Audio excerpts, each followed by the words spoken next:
12월 24일 말씀 묵상하겠습니다. 함께 기도하겠습니다.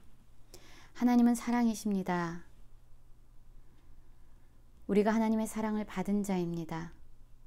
하나님의 사랑을 받은 자로 우리도 서로 사랑하게 하시고 우리의 삶을 통해서 하나님의 사랑을 투영하는 하나님의 자녀로서의 삶을 살게 하여 주시옵소서.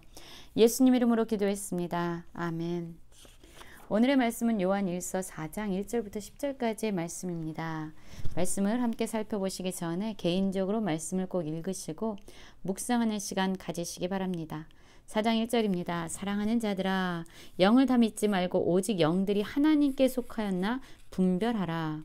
많은 거짓 선지자가 세상에서 나왔음이라. 이로써 너희가 하나님의 영을 알지니 곧 예수 그리스도께서 육체로 오신 것을 시인하는 영마다 하나님께 속한 것이요 라고 말씀하고 있습니다. 지금 사도 요한은 그의 사랑하는 자들에게 분별할 것에 대해서 말하고 있습니다. 무엇과 무엇에 대한 분별입니까? 바로 세상에서 나온 거짓 선지자와 또한 하나님께로 온 영을 분별하라 라고 이야기합니다. 여러분, 분별하기 위해서는 기준이 필요하죠. 이것을 이쪽으로 나누고 이쪽으로 나눌지, 이것을 어떻게 해야 될지 그 기준이 필요합니다.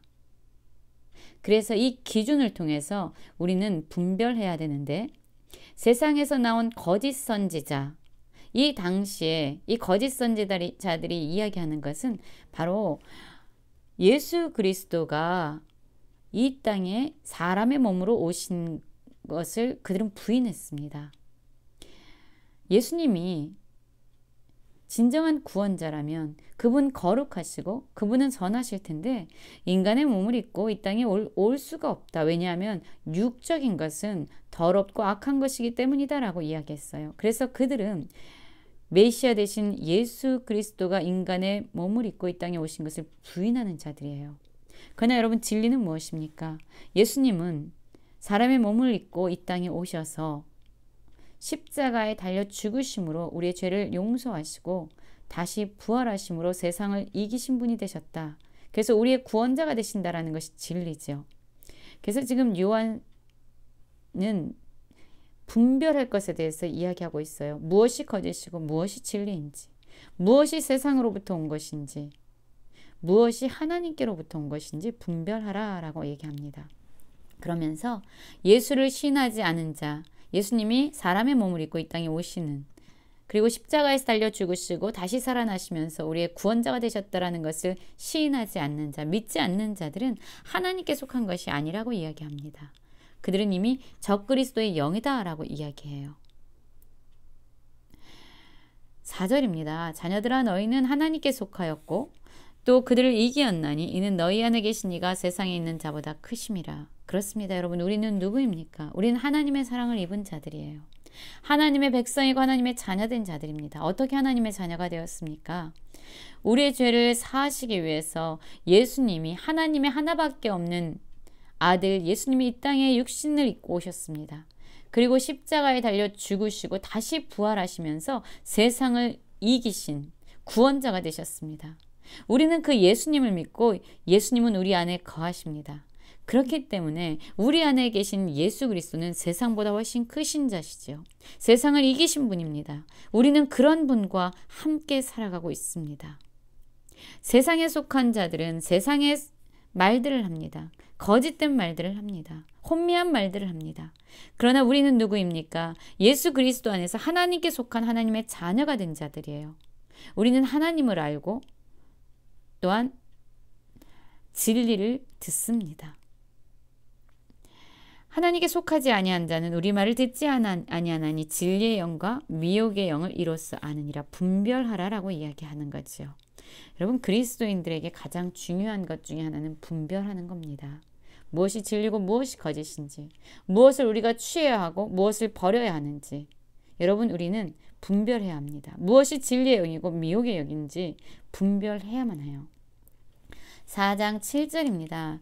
사랑하는 자들아, 우리가 서로 사랑하자. 사랑은 하나님께 속한 것이니 사랑하는 자마다 하나님께로부터 와서 하나님을 알고 사랑하지 아니하는 자는 하나님을 알지 못하나니 이는 하나님은 사랑이심이라. 하나님은 사랑이다라고 하나님이 어떠한 분인지 그분의 본성을 나타내주고 있습니다. 하나님은 사랑하시는 분이 아니라 하나님은 사랑 그 자체이십니다. 하나님은 무엇을 하든지 그분은 사랑으로 하시는 분이에요. 그분 본성 자체가 사랑이시기 때문에 사랑을 하지 않고서 아무것도 하실 수 없는 분이 바로 하나님이세요. 지금 사도 요한은요, 우리에게 무엇을 요구하냐면 서로 사랑할 것에 대해서 이야기하고 있습니다. 여러분 4절부터 8절까지 보면은요, 이 사랑이라는 단어가요, 계속적으로 반복되고 있습니다. 지금 몇 번 반복되고 있죠? 6번에 반복되고 있어요. 하나님은 사랑입니다. 그렇기 때문에 우리는 하나님의 다음 없는 사랑을 받고 하나님의 자녀가 된 자들이에요. 그래서 하나님의 사랑을 받고 하나님을 알게 된 자들이죠. 그렇기 때문에 하나님을 알고 하나님께 속한 자들은 당연히 그들의 삶 가운데서 사랑의 열매를 맺는 것이죠. 그리고 이 서로 사랑하면서 또 무엇을 경험합니까? 하나님은 바로 사랑이시구나 다시 경험하게 돼요.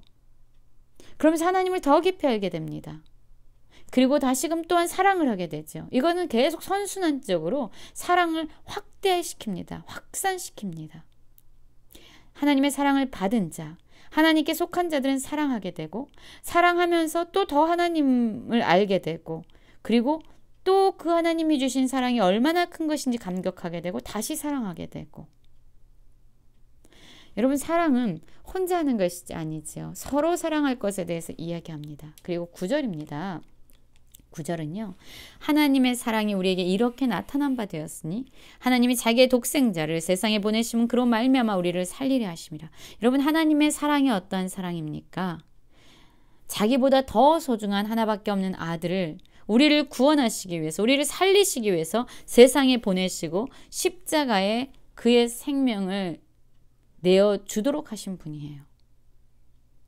여러분 제가요 성경 공부를 하면서 많은 부모님들에게 질문을 했습니다. 만약에 전쟁터에 자녀 한 명을 보내야 된다면 근데 그 전쟁터는 이미 패배가 전제되어 있는 전쟁터인데 그 전쟁터에 자녀 중에 한 명을 보내야 된다면 누구를 보내겠습니까? 라고 질문을 했어요. 많은 부모님들이 고민을 하죠. 그러나 결국 부모님들의 대부분이 무엇이라고 얘기할까요?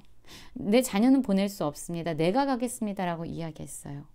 왜냐하면 자식의 생명보다 내 생명을 내어주는 것이 더 쉬운 일이기 때문이에요. 자식의 생명이 내 생명보다 더 귀하기 때문이에요. 사람들이 이런 사랑을 하지요. 그런데 지금 하나님은요. 자기 생명보다 더 귀한 하나밖에 없는 독생자 아들의 생명을 우리를 위해서 내어주셨어요. 무엇을 의미합니까? 더 할 수 없는 사랑, 더 표현할 수 없는 사랑, 가장 큰 사랑을 우리에게 주신 거예요. 그래서 하나님이 우리를 얼마나 사랑하시는지 그분의 사랑을 확증해 주셨습니다. 그래서 하나님이 자신의 독생자의 생명을 주셨다라는 것은 사람이 생각할 수 있는 사랑의 한계를 벗어난 사랑이에요. 우리는 할 수 없는 사랑이에요. 그 사랑을 우리에게 주셨어요. 하나님은 그냥 머리로만 사랑하지 않으셨습니다. 기꺼이 자신의 가장 소중한 것을 희생하면서 내어주면서 하는 진정한 사랑을 실천한 분이에요. 여러분 사랑의 속성은요 숨길 수 없습니다. 사랑하는 사람은요 티가 나게 돼 있어요. 사랑은 드러납니다. 하나님의 사랑 역시 우리에게 나타나 보여주셨고 드러났습니다. 아들을 내어주시면서 우리를 향한 하나님의 사랑이 얼마나 크고 놀라운지를 보여주셨어요. 여러분 우리가 먼저 하나님을 사랑한 것이 아니지요. 하나님이 우리를 사랑하신 것이지요. 우리의 죄를 속하기 위해서 자신의 생명보다 더 소중한 아들을 우리를 위해서 보내준 사람이 할 수 있는 사랑을 초월한 그 사랑으로 우리를 사랑한 것이지요. 그래서 우리도 사랑할 수 있는 것입니다. 여러분 오늘은 하나님은 사랑이시고요. 그렇기 때문에 그분의 사랑을 입은 자는 서로 사랑해야 되고 우리의 진정한 사랑은 우리의 삶으로 표현되고 드러나게 된다는 것을 말하고 있습니다.